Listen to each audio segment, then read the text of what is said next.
अस्सलाम वालेकुम स्टूडेंट्स। जैसा कि हमने इससे प्रीवियस लेक्चर में ये डिस्कस किया था कि फाइबर ऑप्टिक केबल्स क्या होती हैं, उनकी कौन कौन सी कैरेक्टरिस्टिक्स हैं और उसके जो हैं वो कौन कौन से डिसएडवांटेजेस पाए जाते हैं। तो आज के लेक्चर में हम कवर करेंगे जो है वो माइक्रोवेव ट्रांसमिशन क्या होती हैं, उनकी कैरेक्टरिस्टिक्स कौन कौन सी होती हैं और उसके कुछ डिसएडवांटेजेस जो हैं वो कौन कौन से जो हैं वो पाए जाते हैं। मैं हूं हैदर अली, आपका computer instructor V tuition channel की तरफ से। वी ट्यूशन पाकिस्तान का पहला free of cost learning platform है, जहां पर ना सिर्फ आपको वीडियो लेक्चर्स मिलेंगे बल्कि उनके साथ साथ आप अपने सब्जेक्ट से रिलेटेड तमाम क्विज़ेस और कंप्लीट नोट्स भी जो हैं वो फ्री ऑफ कॉस्ट में www.vtuitions.com पर साइन अप होके डाउनलोड कर सकते हैं। तो चलते हैं हम अपने नेक्स्ट लेक्चर की तरफ।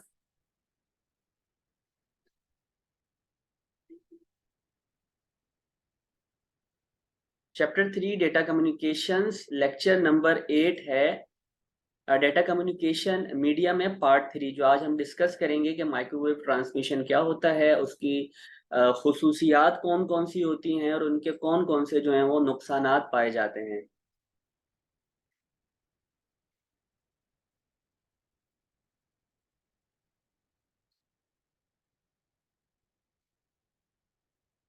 Okay, microwave transmission is a method of transmitting information wirelessly through the use of electromagnetic waves with high frequencies।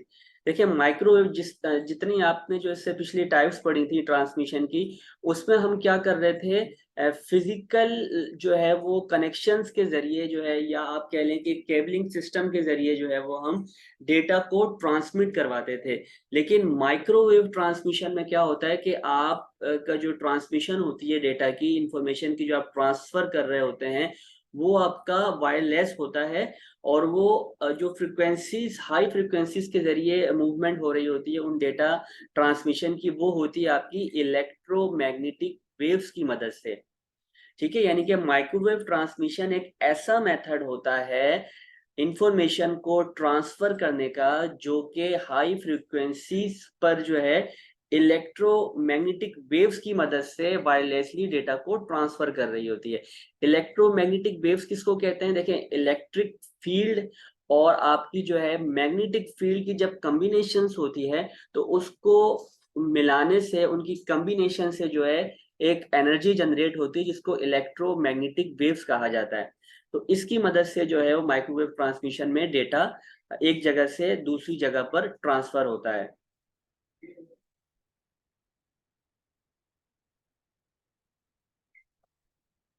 अच्छा, यहाँ पे आप देख सकते हैं कि ये कुछ आपके पास माइक्रोवेव ट्रांसमिशंस की कुछ इमेजेस आपको नजर आ रही होंगी।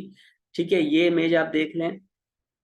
इस तरह के जो आपके पास सैटेलाइट्स नजर आ रही होती हैं, इस तरह के एंटीनास आपको नजर आ रहे होते हैं, उनके जरिए जो है वो क्या किया जाता है, कनेक्शन किए जाते हैं, वहां से जो है वो डेटा ट्रांसफर हो रहा होता है।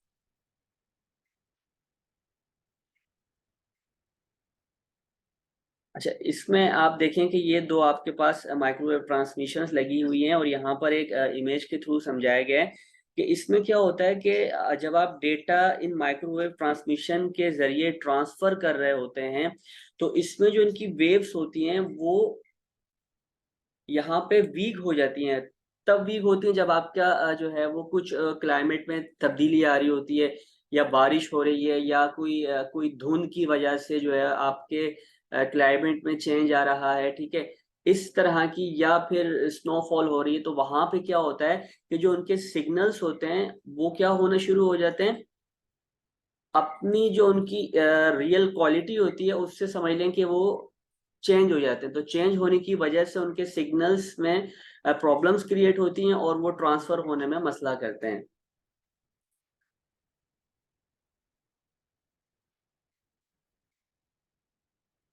अच्छा, अब हम बात कर लेते हैं कुछ इनकी खुसूसियात की। तो देखें, यहाँ अगर इनकी स्पीड की बात करते हैं तो 1 Mbps से लेके 10 Gbps तक जो है वो माइक्रोवेव ट्रांसमिशन की स्पीड जाती है। और इसमें क्या होता है कि इसको हम यूज करते हैं, जितनी आपकी हाई स्पीड ट्रांसमिशन होती है वहां पर जो है वो माइक्रोवेव ट्रांसमिशन का यूज किया जाता है।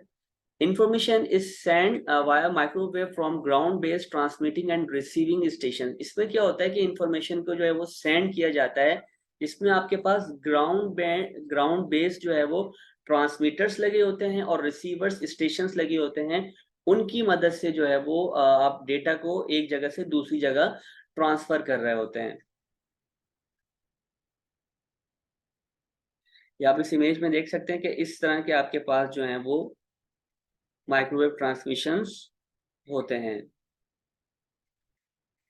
अब इसमें क्या होता है कि आप टेक्स्ट को या साउंड को या फिर जो आपकी ग्राफिक्स से रिलेटेड, मिसाल के तौर पर कुछ वीडियोस हैं, ठीक है, उनको जो है या इमेजेस हैं, उनको आप कन्वर्ट किया जाता है और फिर उसको माइक्रोवेव पल्स के जरिए जो है वो ट्रांसमिट किया जाता है। जितने भी आपके पास डेटा होते हैं पहले उनको कन्वर्ट करते हैं माइक्रोवेव पल्सेस के अंदर, फिर वो माइक्रोवेव पल्सेस जो हैं वो ट्रांसमिट होती हैं और रिसीवर तक जो है वो सेंड की जाती हैं। अब इसमें क्या है, देखिए माइक्रोवेव स्टेशंस रिपीटर, जिसमें कि आप कह सकते हैं कि रिपीटर स्टेशंस भी इसको कह सकते हैं, must be place every 50 kilometres to receive amplify and then pass the signal along. अब यहाँ पे क्या कह रहे हैं कि जो आपके माइक्रोवेव स्टेशंस होते हैं उसमें रिपीटर्स भी लगे होते हैं, ठीक है। अब वो रिपीटर्स क्या काम करते हैं, रिपीटर्स जो आपके लॉन्ग डिस्टेंस पर आप डेटा को ट्रेवल करवा रहे होते हैं, तो क्या होता है कि जब वो सिग्नल सेंड होते हैं लॉन्ग डिस्टेंस पर, तो उस ड्यूरेशन में जो है वो सिग्नल्स वीक हो जाते हैं। तो वीक होने की सूरत में जहां पे रिपीटर्स लगे होते हैं, वो रिपीटर्स क्या क्या, क्या कर रहे होते हैं, वो रिपीटर्स उन वीक सिग्नल्स को दोबारा से जो है वो स्ट्रॉन्ग करके सेंड करने के लिए यूज किए जाते हैं। तो माइक्रोवेव स्टेशंस यानी कि जिसमें रिपीटर्स स्टेशंस लगे होते हैं, उनको जो है वो 50 किलोमीटर्स के डिस्टेंस से जो है वो लगाए जाते हैं, ताकि उन सिग्नल्स को रिसीव भी कर सकें और उसको एम्पलीफाई भी कर सकें, यानी एम्पलीफाई यानी उन सिग्नल्स को बढ़ा के जो है वो आगे मूव करवा सकें और फिर उसको जो है वो पास कर सकें जिस भी रिसीवर्स तक जो है उसको आपने सेंड करना है। अगर इनकी फ्रीक्वेंसीज की बात की जाए तो माइक्रोवेव ट्रांसमिशन की रेंज आपके पास 1 गीगाहर्ट्ज से लेके 300 गीगाहर्ट्ज तक पाई जाती है।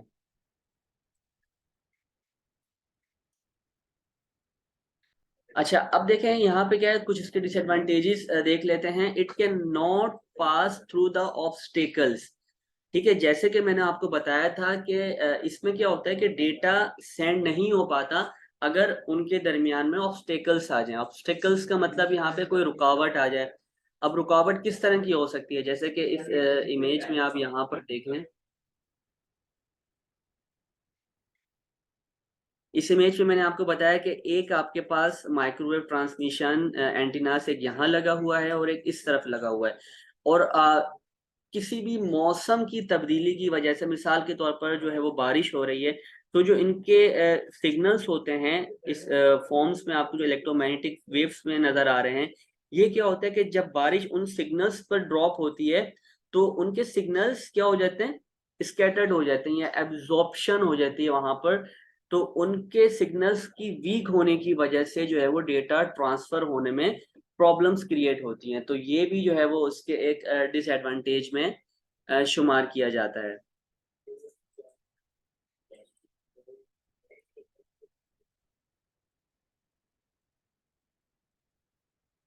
Number two, it requires a clear line of sight between the transmitter and receiver, and the signal can be affected by atmospheric conditions such as rain, snow and fog। जैसे मैंने आपको बताया कि अगर आपके एटमॉस्फेरिक कंडीशंस में effect आ रहा है, चेंज आ रहा है, चाहे बारिश हो रही है, चाहे बर्फबारी हो रही है, चाहे धुंध पड़ रही है, तो उसमें भी जो है इनके सिग्नल्स में प्रॉब्लम्स क्रिएट हो जाती हैं। और दूसरी चीज यहाँ पे देखें लिखा हुआ है, it requires a clear line of site.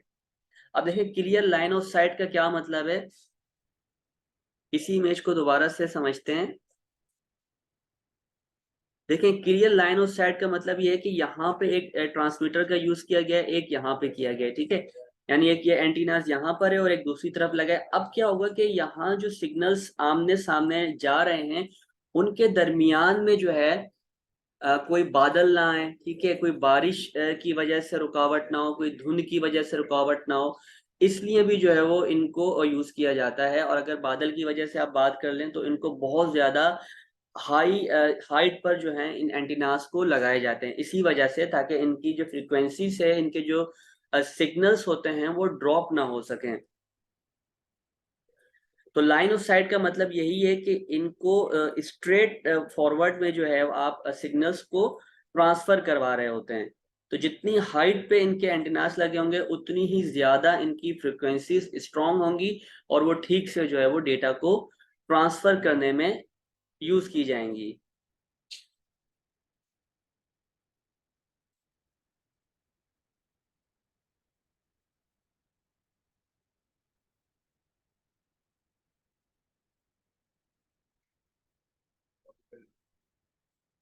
It can also supports limited bandwidth. अच्छा, इसमें क्या है, बैंडविड्थ का टॉपिक मैं आपको पहले जो है वो पढ़ा चुका हूँ।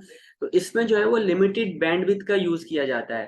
ठीक है, जितनी लिमिट उसमें दे दी जाएगी उसी के हिसाब से जो है वो डेटा को भेजा जाता है। उससे ज्यादा जो है वो डेटा को आप उसमें ट्रांसफर नहीं करवा सकते। तो एक लिमिटेड बैंडविड्थ का यूज करते हुए इस माइक्रोवेव ट्रांसमिशन को यूज किया जाता है। तो ये भी उसके जो है वो एक डिसएडवांटेज में शुमार किया जाता है।